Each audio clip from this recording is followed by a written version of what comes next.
Sophia was a 14-year-old girl who loved to draw. Every day after school, she would stop by the small park near her home. It wasn't a big park. It was her favorite place in the world. There were tall oak trees that provided shade. A quiet pond with ducks swimming lazily. There was a wooden bench where Sophia liked to sit and sketch. Sophia was a quiet and shy girl. At school, she stayed to herself. She rarely talked to her classmates. It wasn't that she didn't want friends. She simply felt invisible. Drawing was the only thing that made her feel confident. One Monday afternoon, during art class, the teacher, Mrs. Rivera, made an announcement. "Next month, there will be an art competition in the city," she said with a big smile. "The theme is, your favorite place. Students from our school can submit their work. The best drawings will be displayed at the town's community center." Sophia's heart skipped a beat. She thought of the park immediately. She had drawn it many times in her notebook. She drew the trees, the ducks, and the little flowers that grew near the pond. But the idea of entering a competition made her nervous. What if her work wasn't good enough? After class, Mrs. Rivera approached Sophia. "Sophia, I've seen your sketches during class. You have real talent. Why don't you enter the competition?" Sophia hesitated. She clutched her notebook tightly. "I don't think I can do it," she said softly. Mrs. Rivera smiled. "I understand it's scary. But art isn't about being perfect. It's about showing how you see the world. Think about it, okay?" That evening, Sophia sat at her desk. She stared at her blank sketchpad. She wanted to draw the park. She felt overwhelmed. What if people laughed at her work?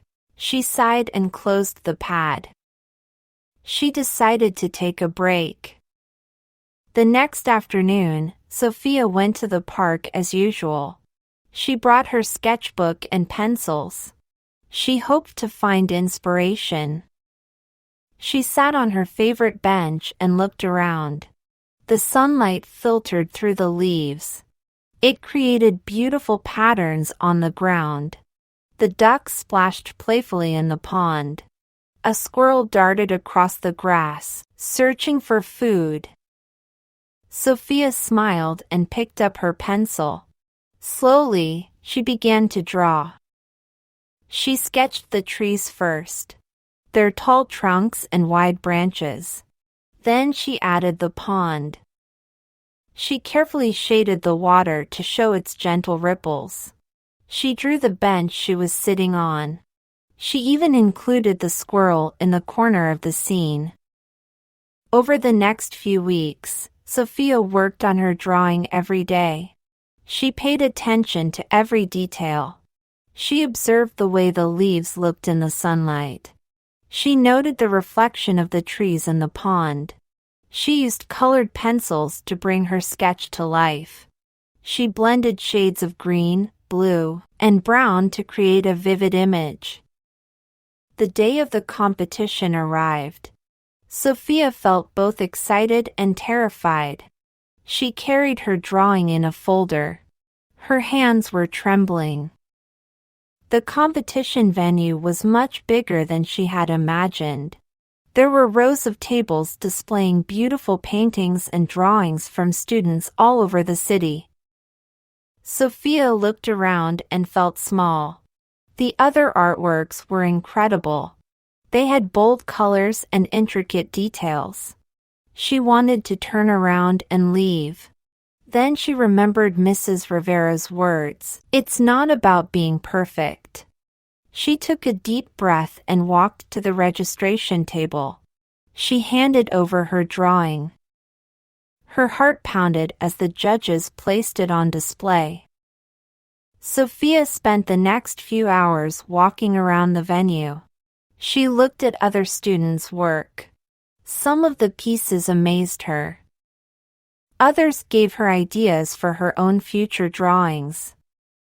Finally, the moment came for the winners to be announced.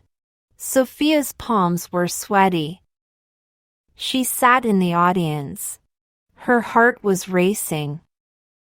The judges called out the third and second place winners. Then the room fell silent. And now, the winner of this year's art competition is, the judge paused. Liam Turner, for his painting of the city's skyline. Sophia clapped politely. She felt a mix of relief and disappointment. She hadn't won. But at least the competition was over. As she was gathering her things to leave, one of the judges approached her. "Sophia?" he asked. She looked up, surprised. "Yes? I wanted to let you know that your drawing of the park was beautiful. It's clear that you have a real connection to the place you drew. Don't stop creating." Sophia felt her face flush. "Thank you," she said. A small smile formed on her lips. The next day at school, Mrs. Rivera called Sophia to her desk. "I heard from the judges that they were impressed with your work," she said. "You should be proud of yourself." For the first time, Sophia felt a spark of pride. She had stepped out of her comfort zone. She shared her art with others. From that day on, Sophia started showing her drawings to her classmates. To her surprise, many of them admired her work. They encouraged her to keep going. Slowly, she became more confident, both in her art and in herself. Years later, Sophia became an illustrator for children's books. She often thought back to the park, the little bench. That first competition taught her the value of courage and believing in herself.